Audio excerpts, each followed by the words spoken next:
বিশ্বের মুসলমানের কাছে যে আইডিয়াল রেখে গেছেন তাকে আমাদেরকে ফলো করতে হবে। তখন আসুন আমরা হাদিস ও কোরআনের দিকে লক্ষ্যপাত করি, তিনার আদর্শ কীরকম ছিল। আর এই সদাচরণ, এই ভালো ব্যবহার, এই নম্র ব্যবহার আপনাকে পৃথিবীর ঊর্ধ্ব থেকে সব থেকে ঊর্ধ্বতন জায়গাতে নিয়ে যেতে পারে। আপনার ভালো আদর্শ, আপনার ভালো কথাবার্তা, আপনার ভালো চলাফেরা, আপনার ভালো প্রতিবেশীর সঙ্গে সৎ ব্যবহার রাখা। একজন মানুষ যদি ভালো ব্যবহার করায়, একজন মানুষ যদি আল্লাহ রসুল সাল্লাল্লাহু আলাইহি সাল্লামকে মেনে চলে, তাকে পৃথিবীর সমস্ত মানুষ সম্মান দেবে।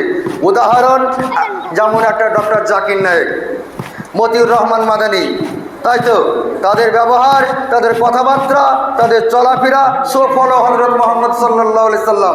তারা অনুসরণ করে, তারা ফলো করে দুনিয়াবি কোনো নেতার জন্য নয়, তারা হযরত মুহাম্মদ সাল্লাল্লাহু আলাইহি সাল্লাম যিনি পারফেক্ট একজন দেশ নেতা হিসাবে, একজন রাষ্ট্র নেতা হিসাবে, একজন ধর্মগুরু হিসাবে, একজন রাষ্ট্রনায়ক হিসাবে, একজন পিতা হিসাবে, একজন দেশের আপনার